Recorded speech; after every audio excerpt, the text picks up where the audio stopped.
My wife said her whereabouts were not my business as she left for another client emergency weekend with her millionaire boss. At 2:17 in the morning, my phone lit up with her desperate calls, 18 of them in a row. I watched every single one ring out, read every panicked text begging for help, and did absolutely nothing. That was the night I decided mercy, forgiveness, and being the good man were no longer my business, either. My name is Elijah Brooks. I am 36 years old, a black man from Charlotte, North Carolina, and this is how I dismantled two lives with the same cold efficiency I once used to erect steel frameworks for stadiums and high-rises. The kind of rage that burns slow and steady is the dangerous kind. It does not explode, it calculates. That is what I felt when I came home early from a month-long project in rural Oklahoma, expecting to surprise my wife Jasmine with flowers and maybe finally have that conversation about starting a family. Instead, the surprise was mine, and it cut deeper than any blade. My truck engine cut off in our garage, and for a brief moment, everything felt right. The house we had chosen together in one of Charlotte's nicest suburbs. The manicured lawn. The quiet cul-de-sac where kids rode bikes in circles. The whole black middle-class dream, polished and perfect. I grabbed my duffel bag, already picturing Jasmine's face when she saw me. We had been married for 7 years, and despite the distance my work sometimes demanded, I thought we were solid. Rock solid. The kind of marriage people envied. I was wrong. The front door was unlocked, which should have been my first warning. Jasmine is paranoid about security, always double-checking locks, checking cameras, setting the alarm, even for quick trips. She had insisted on a $1,500 security system last year, saying she felt unsafe when I traveled. Now I understood why she wanted something she could disable easily. I stepped into the foyer, my boots quiet on the hardwood I had installed myself, and heard a sound that froze my blood. Laughter. Her laughter. Not the polite social laugh she used at company dinners, but the soft, intimate laugh that used to be mine. The one I had not heard in years. It floated down the hallway, sweet and careless, and underneath it came a deeper voice. A man's voice. Confident, smooth, coated with the easy arrogance of money and the kind of power that has never been told no for long. They were in the living room, probably on the couch I had carried up piece by piece when the movers bailed on us, drinking wine I had paid for with money earned through 70-hour work weeks on blazing job sites. They were using my space, my time, and my sweat as props in their little private drama. I stopped just inside the shadow of the hallway and listened, invisible in my own home. Next Friday works perfectly, Jasmine was saying, her voice holding that playful lilt she used to reserve for me when we were dating. I could picture her leaning toward him, eyes shining, lips glossed. Elijah will be in Detroit for at least 2 weeks, maybe 3 if the project drags like they usually do. We could take the whole weekend at Blue Ridge Summit. I'll tell him it is a last-minute client crisis. He will believe it. He always does. The man, Reginald, though I did not know his name yet, laughed a low, satisfied sound. You are getting too good at this, Jazz. Makes me wonder what other secrets you are hiding. What other lies you have perfected.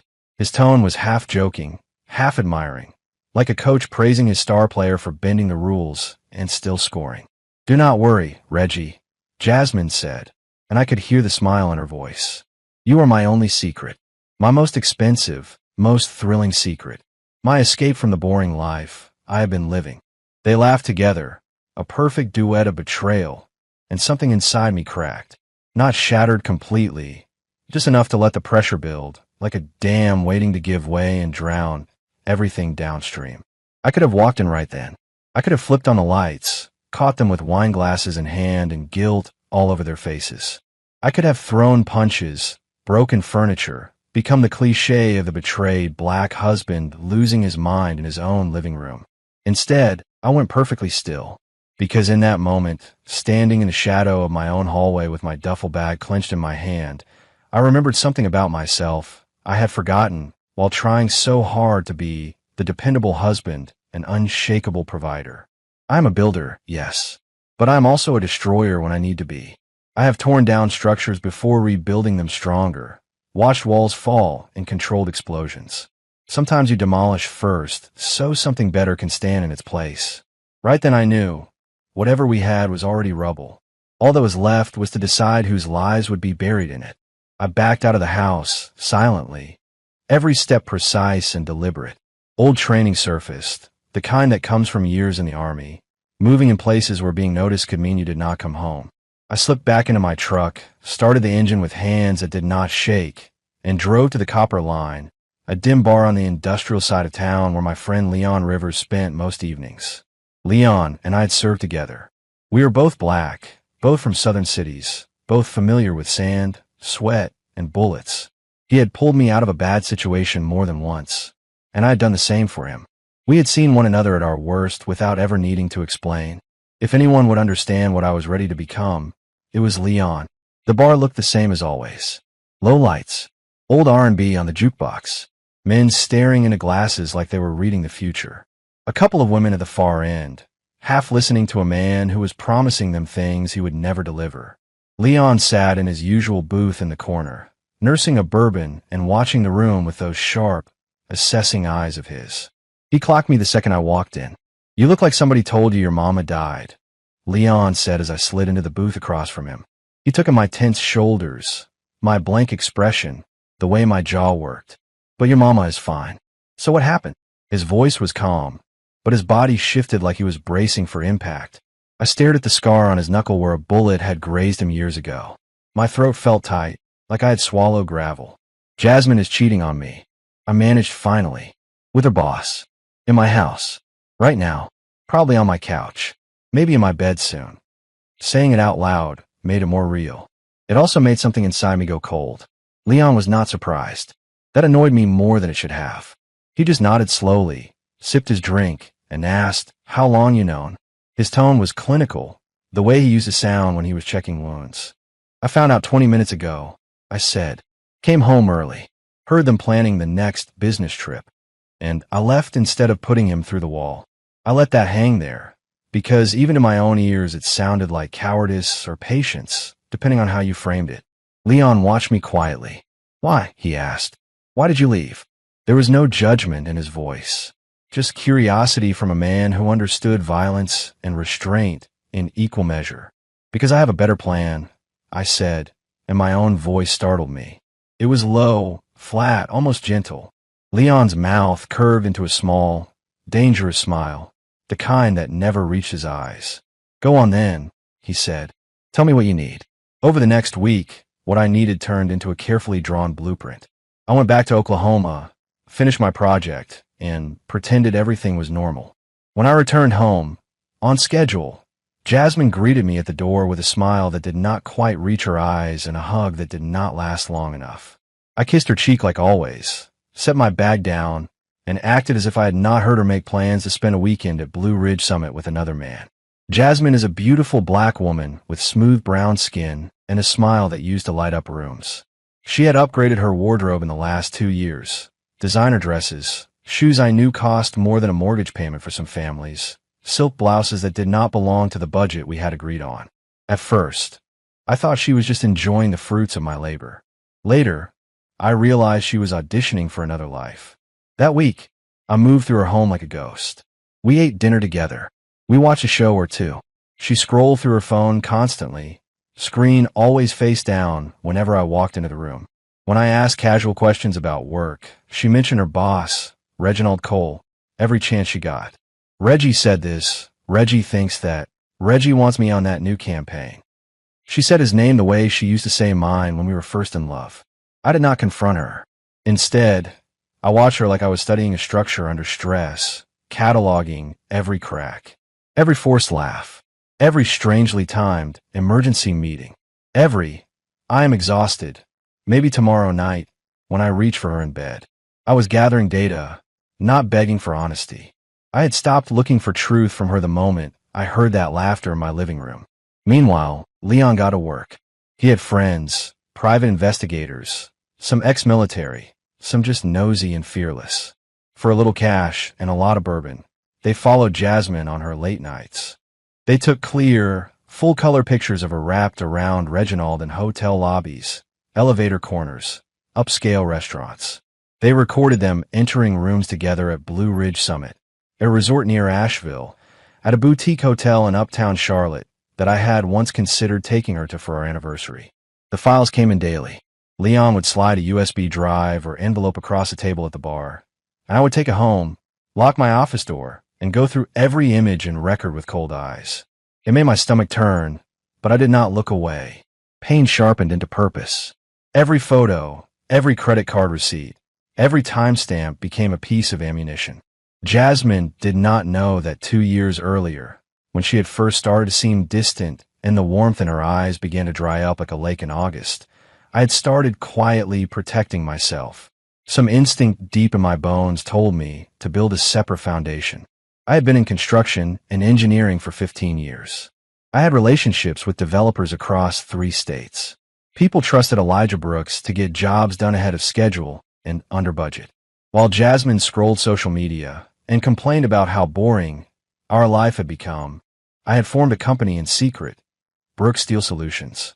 On paper, it was a small fabrication firm that rented warehouse space and specialized in custom steel work.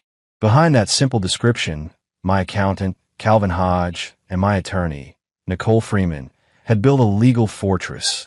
Trusts, holding companies, and layered corporations spread through Delaware, Nevada, and the Carolinas. Jasmine thought I was just a well-paid contractor. She had no idea I was quietly becoming a multimillionaire. I separated everything. New contracts went through Brooks Steel Solutions. Profits were funneled into accounts Jasmine's name never touched. The house, which I had purchased before we married, stayed in my name alone. The vehicles were in my name. Retirement accounts? Separate. Savings? Mine. That was not because I expected betrayal. It was because I knew life did not care about good intentions. By the time I discovered her affair, Brooks Steel Solutions had $30 million in contracts lined up and profits that made my old paychecks look like tips. Calvin knew. Nicole knew. No one else. Certainly not Jasmine, who was too busy praising Reginald's vision to ask why I spent so many nights in my office. 3 weeks after I overheard Jasmine planning her mountain getaway, we had the conversation that sealed her fate. She stood in front of our bedroom mirror in a dress I had never seen. Smooth black fabric molded perfectly to her figure, gold jewelry catching the light. Her perfume floated through the room, and it was not the one I bought her last Christmas. "You look nice," I said calmly from the bed, laptop open, spreadsheets glowing on the screen. My tone was neutral, observational. She had been craving drama, picking small fights lately, testing boundaries. I refused to give her the fire she wanted. "I'm going out," Jasmine announced, smoothing her dress and giving herself one more approving look. "A client dinner. Important networking. Late." Her words were clipped, her posture too stiff. She wanted me to question her, to make a scene so she could throw the blame back at me. "Where?" I asked, as if it were any other night in 7 years of marriage. I did not sigh. I did not roll my eyes. I just looked at her and waited. A simple question, one any husband has a right to ask. She spun around, eyes flashing with a mix of guilt and contempt. "Where I am going is not your business, Elijah. Not your concern. Not your problem. Honestly, you have been unbearable lately. Cold, distant, married to your work. Maybe if you paid half as much attention to your wife as you do to your precious projects, I would not need to find my own entertainment." The audacity nearly made me laugh. The woman sleeping with her boss in my house was lecturing me about attention. Instead of exploding, I nodded slowly, as if she had just made a good point. "You are right," I said in a flat, even tone. "Your whereabouts are not my business. Have a good night, Jasmine, and do not wait up for me tomorrow. I will be busy too." She hesitated, clearly thrown off by my calm. She had expected accusations, begging, maybe tears. When I turned my eyes back to the laptop and resumed typing, she grabbed her purse and slammed the door hard enough to rattle the pictures on the hallway wall. I listened to the house settle again and started counting slowly in my head, letting my anger drain into something colder, something useful. Rage is wild and sloppy. Ice is precise. When I reached 100, I picked up my phone and sent Leon a text. "It is time. Get everything ready. We move tomorrow." He replied almost instantly. "About damn time." Target. I typed back, both. Maximum damage. No mercy. That night at 2:30 in the morning, my phone began to buzz on the nightstand. I was lying awake on my back, staring at the ceiling, mind ticking through timelines and options. The vibration was loud in the quiet room. Jasmine's name flashed across the screen. Once, twice, 3 times, 4, 18 calls in less than 30 minutes. I let it ring. I watched the screen without lifting a finger. After the calls came the texts, each one more frantic than the last. Elijah, please answer. Emergency. I need you. Something is wrong. I am scared. Please do not do this. The typos multiplied as the panic set in. I watched each message arrive. I read every word. I felt nothing but a cold, distant satisfaction. I knew what was happening. Reginald liked control and enjoyed danger as long as he was the one writing the rules. Men like him love risk until the bill comes due. Something had gone sideways. An argument, maybe, or a bad neighborhood near their hotel, or a situation he decided was too messy to own. Jasmine was finally learning what it felt like to reach for help and find only silence. Eventually, I turned the phone off and slept better than I had in months. In the morning, Jasmine stumbled into the kitchen just as the sun was turning the sky pale blue. Her makeup was smeared, one of her heels was broken, and her expensive dress was torn at the seam. Her eyes were red and swollen, and she smelled like expensive cologne that was not mine in stale fear. Elijah, she whispered when she saw me drinking coffee at the counter. I called you over and over. Why did you not answer? Why were you not there? I could have been hurt. Her voice trembled. Underneath the fear, though, there was outrage, offended that I had not shown up to save her from the fallout of her choices. I took a slow sip of coffee, letting the pause stretch. I figured where you were going was not my business, I said lightly. So where you were when you needed help also was not my business. Seemed logical. I tilted my head. You look terrible, by the way. Rough night. Jasmine's face twisted. A dozen emotions chased one another across her features. Shock, shame, anger, confusion. You are a bastard, she said finally. You are cruel. I could have been in real danger. I could have been assaulted or killed. And you just ignored me? You left me alone. And yet, I said calmly, here you are. Alive. Standing in my kitchen. Without any help from me at all. Funny how you managed. I set my mug down and stood. I have a meeting downtown. Important one. Do not wait up. At the door I paused. Jasmine, you might want to shower. You still smell like someone else's cologne.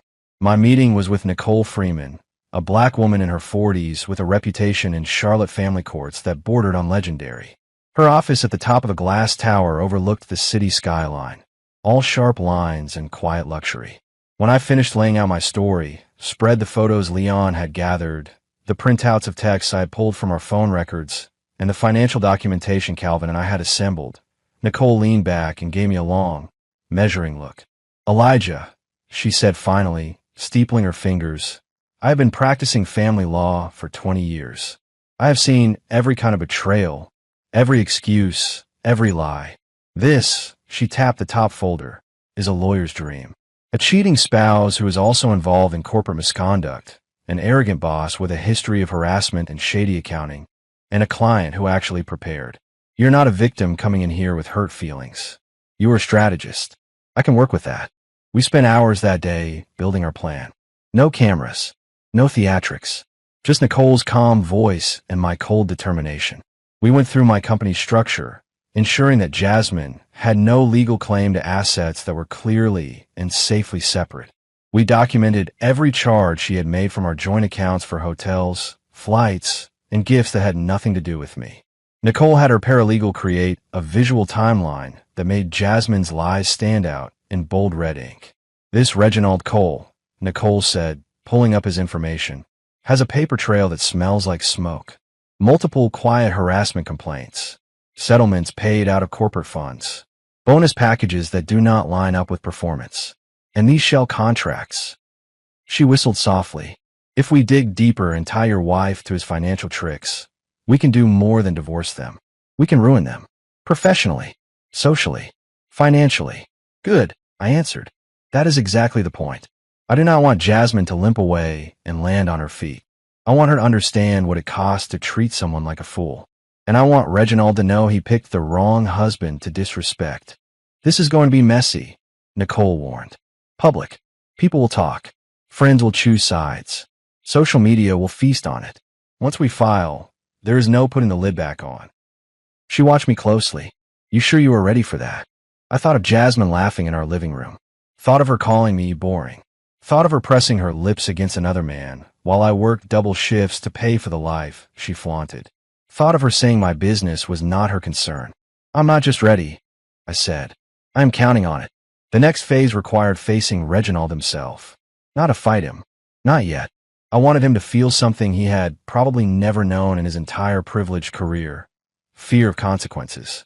Leon secured me a maintenance uniform and an old ID badge from a subcontractor who owed him a favor. Between my familiarity with building systems and his contacts, walking into Cole Strategic Media's uptown office tower was almost boring.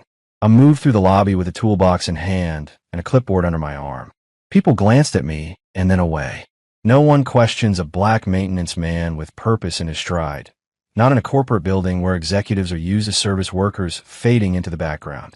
The elevator carried me to the executive floor, and I walked straight into Reginald's outer office. His assistant looked up from her screen. "Can I help you?" she asked, polite but bored. I flipped my clipboard around so she could see the forged work order Leon's guy had printed. "Maintenance request, ma'am. Executive internet line. Got a ticket number and everything."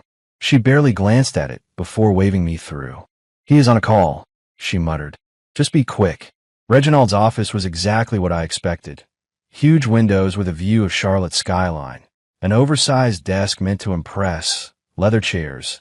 Abstract art on the walls that probably cost more than the average car. He was on the phone, laughing loudly, feet propped up.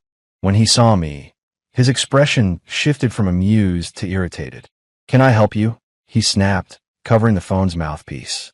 "You cannot just walk in here." "Who are you?"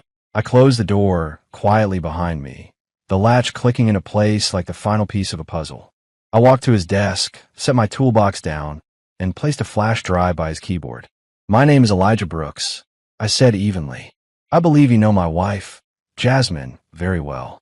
The color drained from his face so fast it was almost comical. He ended his call without saying goodbye, staring at me like I was a ghost. "I do not know what you are talking about," Reginald started. "You must be confused." His voice was slick, automatic, the same tone he probably used on nervous clients and ambitious employees. I raised one hand, palm out, and his words died. "Do not lie," I said quietly. "On that drive are pictures of you and Jasmine at 4 different hotels in 3 months. Video of you kissing her in a Blue Ridge Summit hallway. Screenshots of messages where you talk about what you do to her when she is supposed to be at client dinners. Records of calls between your phone and hers that run long into nights." She told me she was exhausted. I held his gaze. "Your affair is documented, Reginald, down to the minute." His hand crept toward his phone, but I continued before he could grab it. "There is more. That drive also contains files on your creative accounting, the shell companies you secretly own in Delaware that Cole Strategic Media pays for consulting, the settlements you push through the company books to bury harassment complaints, the loans you routed through friendly vendors to move money where it does not belong. 7 years of fraud and abuse, all organized nicely." Reginald's bravado leaked out of him like air from a punctured tire. "What do you want?" he finally asked. "If this is about money, I can." I laughed once. "You really think I want your money? I own a steel company, Reginald. I make more in a quarter than you make in a year. This is not blackmail. This is notification." I leaned forward, bracing my hands on his expensive desk. "You have a choice. You can end things with Jasmine quietly. You can take what is coming to you from your board and from the government without dragging her any deeper. You cooperate, and maybe I let some of this die quietly. Maybe you only lose your company and your reputation." "And if I do not?" he asked, his voice cracking just slightly. He swallowed hard, and a bead of sweat slid down his temple. It was the first honest thing I had seen from him. "If you do not," I said, my voice dropping lower, "I will burn your career to the foundation. I will send those files to every board member, every major client, every journalist with a taste for financial scandal. I will walk into court and testify about your harassment, your affair with my wife, your fraud. I will make sure your children grow up knowing exactly why their father wears an orange jumpsuit. I will enjoy every second of it." I straightened and turned toward the door. "Oh, and one more thing," I added. "If you warn Jasmine, I will know. If you help her move money, delete files, or prepare for what is coming, I will consider that another attack. And I am very good at counterattacks. I learn from professionals. I left him there, pale and shaking behind his big desk, and walked out of that building feeling like I had lit the first fuse. Over the next week, Jasmine grew restless. She sensed danger without understanding its shape. She tried everything in her manipulation toolkit. Seductive lingerie she had not touched in years. Angry accusations that I had changed. Sudden tears and apologies for being distant, without naming the real reason. Every time, I met her with a calm, impersonal patience that drove her crazy. She also grew nosy. She tried to access our bank accounts, and found them mysteriously limited. She tried to log onto my laptop and hit a password wall. One afternoon, I came home early and found her in my office, rifling through a drawer I had deliberately left slightly ajar. She froze when she saw me in the doorway, gripping a stack of printed financial statements. "What is this?" Jasmine demanded, shaking the papers as if they might confess. "The bank says everything is in your name now. The house, the cars, the savings. I tried to buy a pair of shoes today, and my car got declined. They said you moved money into business accounts I cannot access. When did that happen? What are you doing?" I walked in slowly, took the papers from her hands, and set them back in the drawer.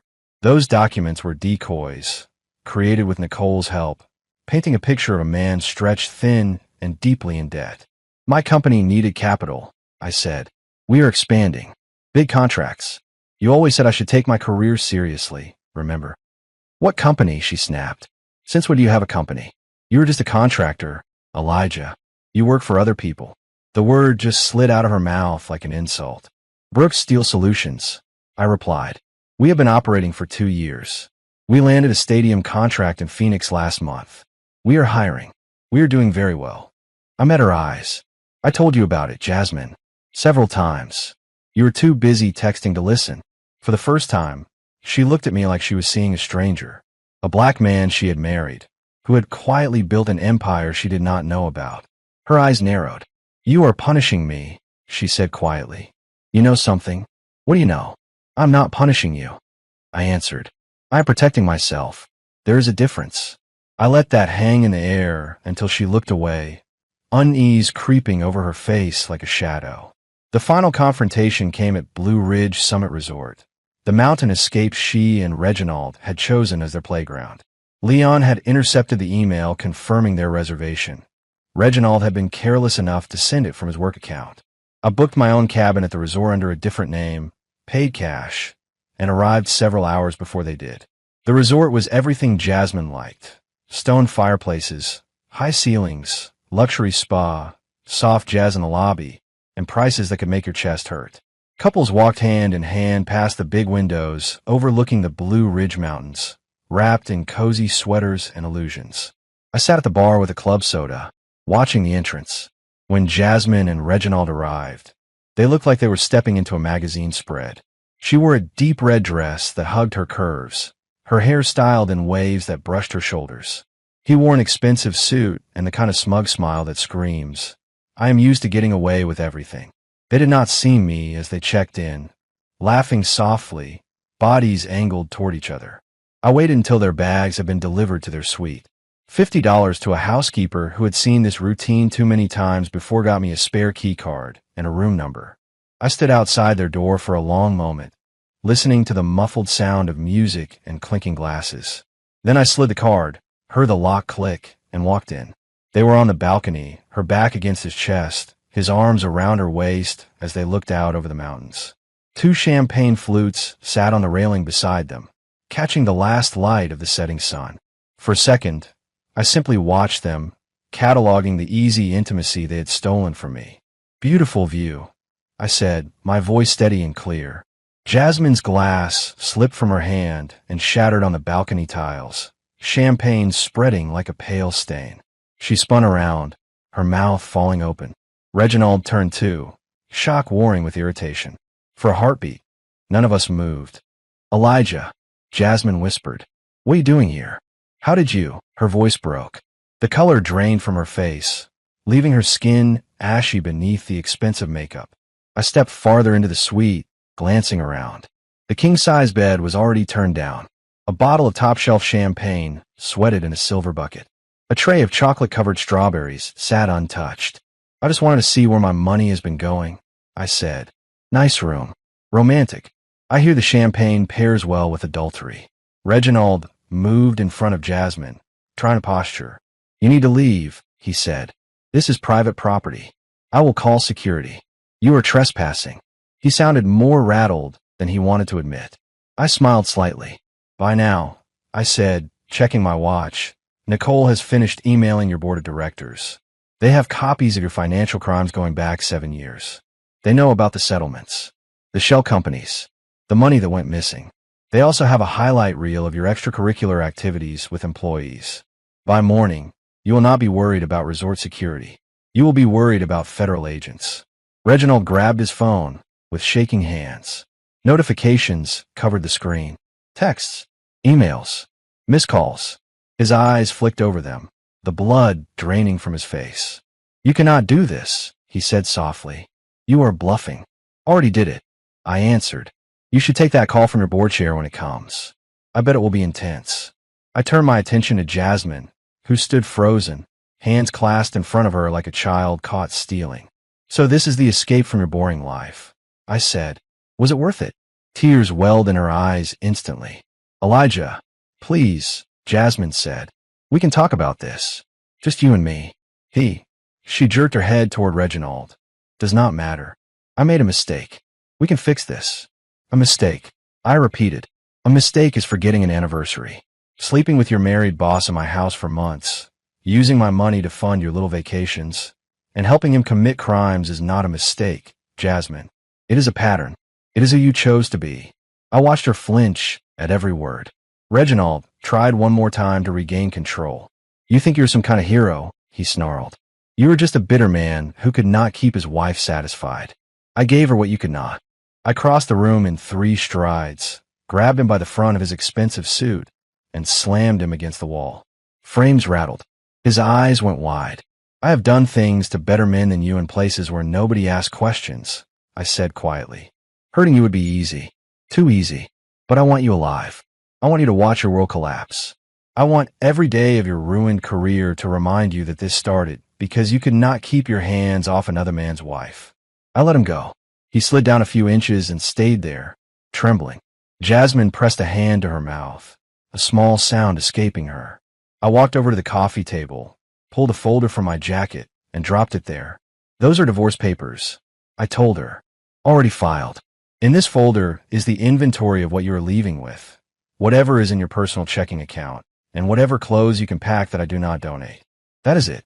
You cannot do that, Jasmine said, voice breaking. We are married. I have rights. This is community property.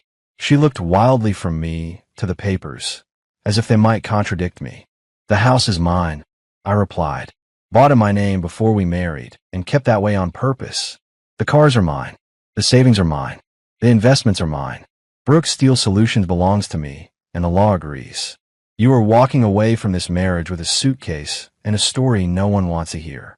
Elijah, please, she whispered, stepping closer. I was in love. I thought.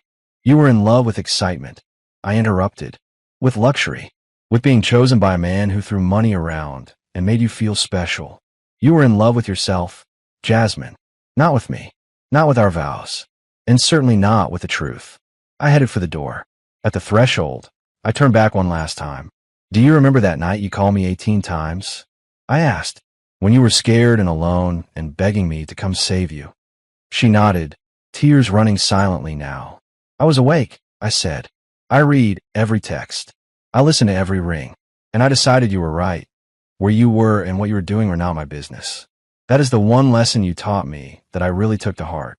I left them standing there in their perfectly curated ruin and drove down the mountain with my windows open, the cold air cutting through the last of the fog in my mind. Back in Charlotte, the real destruction began. Nicole filed for divorce with a petition so thorough the judge later called it a model of documentation. She also forwarded her summary of Reginald's financial crimes to the Securities and Exchange Commission and to a contact at the Internal Revenue Service. Cole's strategic media imploded almost overnight. The board called an emergency meeting, suspended Reginald, and then terminated him for cause. News of the investigation leaked, and within days a local business reporter published an article about widespread irregularities. Clients fled. Employees jumped ship. Federal agents walked through those glossy glass doors with warrants in hand. Jasmine tried to spin the story. She told her parents that I had become cold and controlling. She told her friends I had trapped her financially. Social media heard a watered-down version of events where she was the misunderstood wife who had fallen for someone else. But screenshots have power. Once people saw her texts and photos with dates that lined up perfectly with work, emergencies, sympathy dried up.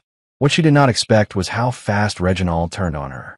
When prosecutors approached him with a deal, less time in exchange for full cooperation, he put on his best suit and painted her as the mastermind. She seduced me, he insisted.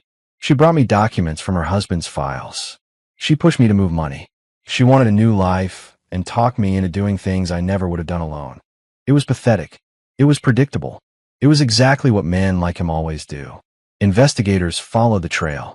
They found emails Jasmine had forwarded from my home computer, contract proposals, pricing sheets, confidential strategy documents from my clients. They tracked accounts briefly opened in my name without my knowledge. Nicole had anticipated this, leaving a clear record of my own financial moves that kept me miles away from any suspicion. When Jasmine was indicted on charges of conspiracy to commit fraud, identity theft, and corporate espionage, I was in Nicole's office again, signing the last page of our divorce settlement. Nicole's phone buzzed. She listened for a moment, then hung up with a smile that was almost feral. "The district attorney's office just filed," she said. "Your ex-wife is officially a defendant. Reginald is next. They are looking at serious time." The house felt different after I changed the locks. Lighter. I hired contractors to turn Jasmine's walk-in closet into a small gym, her home office into a library, her vanity-filled bathroom into a steam room. Every trace of her, clothes, photos, perfume, went into boxes. Some went to charity, some went into the trash. By the time the renovations were finished, it was as if she had never lived there. Leon showed up one evening with a bottle of 25-year-old scotch. We sat on my back deck, two black men who had walked through war zones, watching the Carolina sky burn orange and pink. "You did what you had to do," he said finally, raising his glass. "You did not let them walk over you." I nodded. There were no regrets left, only a clear, open path in front of me. 2 months after the divorce was final, Brooks Steel Solutions landed that stadium contract in Phoenix. $65 million of steel, sweat, and planning. We hired 80 new employees, engineers, welders, project managers, many of them black folks from neighborhoods like the one I grew up in who just needed someone to give them a shot. Our offices expanded into Georgia, Virginia, and Illinois. Developers started calling me instead of me chasing them. 6 months after the divorce, on a cold November evening that smelled like approaching snow, someone knocked on my door. When I opened it, Jasmine stood on the porch. The transformation was brutal. The glamorous woman in rented luxury suites was gone. In her place was a tired black woman in faded jeans, a thrift store jacket, and sneakers whose soles were coming apart. Her hair hung limp. Her eyes were hollow. "Elijah," she said, voice cracking. "Please, I need to talk to you. Just 5 minutes." I stepped outside, closing the door behind me. "You have too," I replied. "Make them count." She looked past me toward the warm light in my living room, toward the home that used to be partly hers. Tears filled her eyes. "I lost everything," Jasmine whispered. "My job, my apartment, my car. My friends stopped returning my calls. The trial is next month, and my public defender says I'm looking at 8 to 12 years in prison.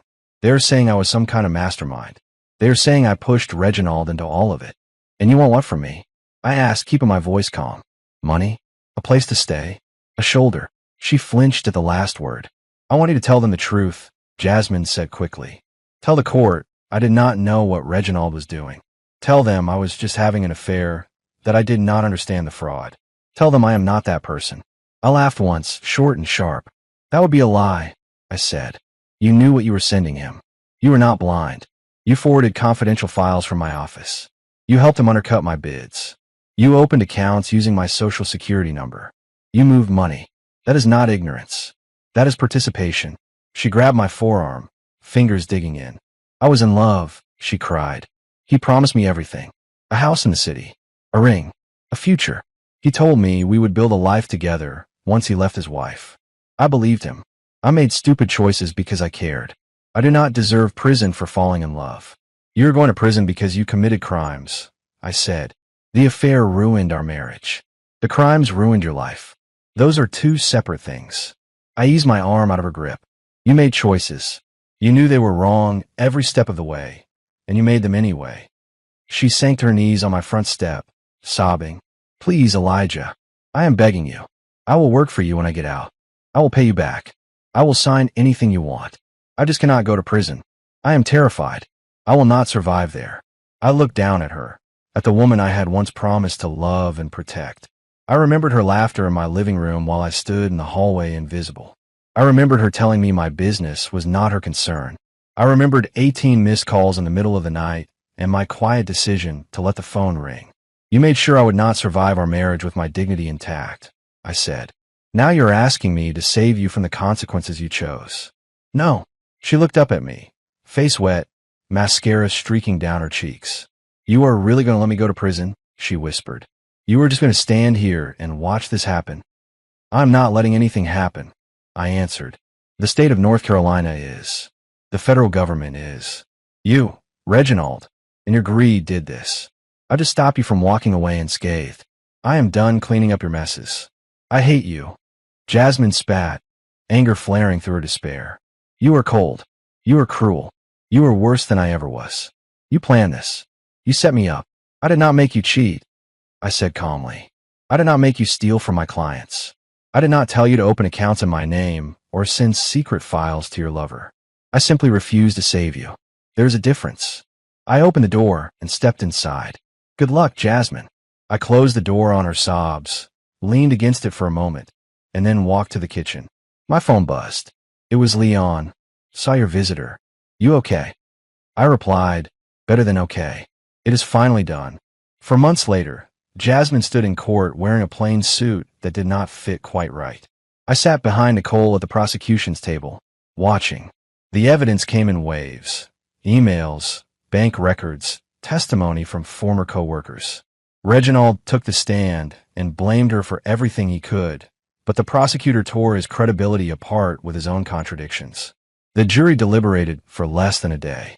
Jasmine was convicted on 7 out of 9 counts. The judge sentenced her to 9 years in federal prison. Reginald received 22. Their grand affair had lasted 7 months. 7 months of thrill for decades of consequences. Meanwhile, Brooks Steel Solutions kept growing. We opened offices in 8 states, from Texas to Maryland. I bought a penthouse downtown with a better view than Reginald's old office, floor-to-ceiling windows framing the city lights. I started dating again, slowly. When I met Camille Harris, a structural engineer with a sharp mind and a dry sense of humor, I told her my whole story. She listened without flinching. You did not destroy them, Camille said one evening as we walked along the riverfront. You just stopped them from getting away with destroying you. She slipped her hand into mine. Over time, we built something real. 2 black professionals, both scarred, both determined to do better without pretending our past never happened. 2 years after the divorce, Camille and I got married in a small ceremony in Charlotte. Just family, close friends, and Leon standing beside me as my best man. No drama, no secrets, just vows we both understood the weight of. When Jasmine's sister later called to ask if I would write a character letter for Jasmine's first parole hearing, I said no. Some bridges are not meant to be rebuilt. Some lessons only matter if they leave a scar. On a clear night, not long after that, I stood on my penthouse balcony with Camille at my side.